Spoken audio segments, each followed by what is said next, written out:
Bonjour les enfants, c'est papa. Mon mur est un asile psychiatrique à ciel ouvert et ma salle d'attente est toujours bondée. Bienvenue à la clinique les enfants. Hier, la France est entrée sur la pelouse face au Sénégal. Coupe du monde de merde dans le pays de merde qu'on appelle les États-Unis. Ils ont joué à New York. Quand tu regardais la première mi-temps, tu étais sûr que si la France ne fait pas attention, avant qu'on atteigne les 15 prochaines minutes de la deuxième mi-temps, ils vont prendre 3 buts. Une équipe du Sénégal prête, conquérante, offensive, initiative. Et avec toutes les initiatives étaient sénégalaises. Depuis le derrière jusqu'au devant. Un gardien qui se repose parce qu'il a une défense qui sécurise clair. Première mi-temps parfaite pour le Sénégal. Deuxième mi-temps où ils ont bu la bouillie, où ils ont bu le chayo, où ils ont bu le fofo, où ils ont bu le foléréo, où ils ont bu quoi. Si les joueurs sénégalais ont bu quoi pendant la pause, I don't know. J'ai aucune idée de ce que ces messieurs sont allés boire pendant la pause. Mais résultat des courses, quand ils sont revenus, Kylian Mbappé, qui était totalement inspiré, c'est-à-dire qu'il manquait totalement d'inspiration, hein? Kylian Mbappé, qui manquait totalement d'inspiration pendant les 45 premières minutes, a commencé à être la solution. Il a commencé à être la solution. Passe contre appel, appel contre appel, course contre course, croisé contre croisé, dégagement contre dégagement. À moi. Hey petit, qu'est-ce qu'il y a? Le mental du champion a commencé à monter. Le mental du champion de Mbappé a commencé à monter. Appel, double appel. Boum, boum, boum. Boum, but. Boum, but. Boum, but. 3-1. Doublé de Kylian Mbappé avec une deuxième mi-temps des Sénégalais totalement méconnaissable. Totalement méconnaissable. Mais quand vous pensez que c'est ça qui est vraiment la raison la plus intéressante, c'est cette annonce de Ousmane Sonko. Quand RFI lui pose la question de savoir son pronostic pour le match, il dit que politiquement parlant, quel que soit le résultat du match, c'est l'Afrique qui aura battu l'Afrique. Mais il souhaite que le Sénégal gagne. C'est ça la particularité de Sonko. Une extrême arrogance, même une violence inutile. On dirait quelqu'un qui souffre d'une maladie de la violence. Je vous dis, j'étais tout autant supporter de Sonko, de l'énergie et de tout. Mais je vous dis que lorsque vous atteignez un niveau d'arrogance qui vous fait pousser le melon, je crois que Sonko a un niveau de melon qui va être le problème même pour sa propre carrière. Je pense personnellement que sa soif de pouvoir, sa soif de première place, sa soif d'être devant, sa soif d'être président, sa soif de diriger le Sénégal et les Sénégalais est en train de le transformer en une bête sauvage, c'est-à-dire quelqu'un qui ne contrôle pas ce qu'il dit dans sa bouche. À chaque fois qu'il ouvre la bouche, dans ses attitudes, sa violence n'est pas seulement envers Diomaye Faye, qui est son président de la République. Non. Sa violence est dans sa pensée du rapport avec l'autre. C'est le résultat d'une étude qui peut progresser. Qui peut progresser en termes de Ousmane Sonko. Parce que je trouve personnellement que Ousmane Sonko, il n'avait pas besoin de cette déclaration. Il n'avait pas besoin de cette déclaration en disant, quel que soit le résultat du match, c'est l'Afrique qui aura battu l'Afrique, mais tu souhaites que le Sénégal gagne.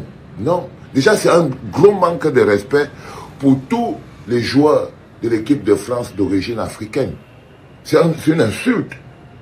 C'est une insulte à leur choix, à leur foi, à leur croyance, à leur famille, à leur décision qui est propre à eux. C'est déjà une insulte, tu n'as pas le droit.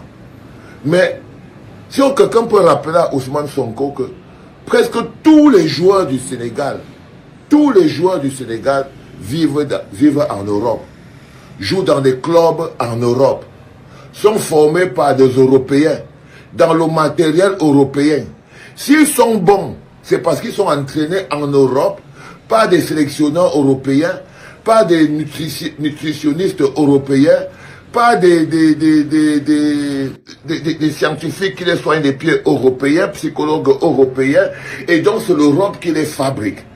Donc si on pourrait aussi dire que, quel que soit le résultat du match, c'est l'Europe qui bat l'Europe, parce que c'est l'Europe qui fabrique ses joueurs. Parce que c'est l'Europe qui fabrique ces joueurs, c'est l'Europe qui met l'expertise dans la tête de la plupart des joueurs de l'équipe nationale du Sénégal, comme la plupart des équipes africaines qui ont tous les joueurs qui jouent en Afrique. C'est l'Europe qui les forme, qui les éduque. Il faut bien à un moment donné que ce Ousmane Sonko, il intègre que le monde comme lui l'imagine, par rapport à ses ambitions personnelles, n'existe pas. Il n'existe pas.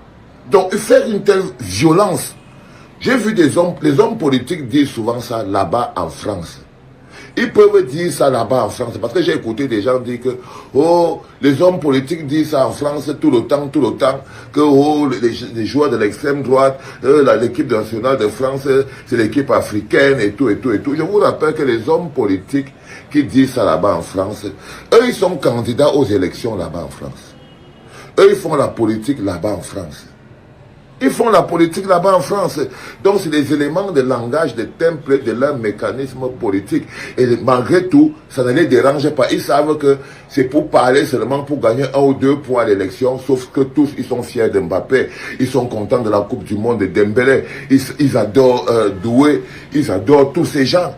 Quand vous voyez, par exemple, un des frères Doué qui joue pour la Côte d'Ivoire et un autre qui joue pour la France et tout ça là. Est-ce que tu sais que quand tu rentres dans ce débat en tant que président, tu estimes maintenant que tous les Noirs qui sont en France ne sont pas français. Ils ne sont pas français. Donc, être français, c'est administratif. Donc, c'est la couleur. On est français par la couleur. Mais le monde que tu dessines là, Ousmane Sonko, n'existe plus. Il n'existe plus. Même les mecs de l'extrême droite en France n'arrivent pas à faire vivre ce monde. Parce que ça, c'est un message de fascisme. C'est du fascisme qu'il fait, Ousmane Sonko. Parce que c'est très lié à la couleur, ce qu'il dit. C'est très lié à la couleur. Parce que tu ne peux pas prendre des positions pareilles sans regarder toutes les subtilités qu'il y a à l'intérieur, sauf si tu es un politique arrogant.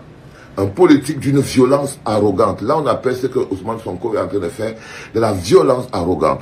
La plupart des joueurs de l'équipe du Sénégal travaillent 9 mois sur 12 en Europe, sont formés en Europe, sont éduqués en Europe. D'autres part, il y a l'anglais, le français, l'espagnol, tout ça, on les apprend ça en Europe.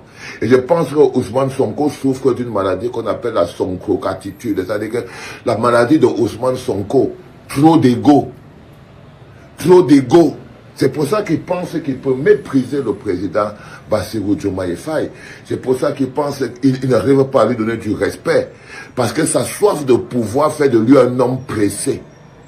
Sa soif de pouvoir va faire de lui un homme pressé. Et je pense que c'est cette soif de pouvoir qui va être son point de chute. Le premier podcast de la journée d'aujourd'hui est essentiellement consacré pas seulement à la Coupe du Monde, pas seulement au Sénégal et à la France, mais à cette parole de Ousmane Sonko que j'ai trouvée très choquante, pas seulement pour le monde entier, mais pour la jeunesse africaine qui se déploie dans le monde en ce moment. Pour la jeunesse africaine qui se déploie dans le monde en ce moment. Des gens vont vous parler de souverainisme. Le souverainisme, ce n'est pas la violence. Le souverainisme a des limites.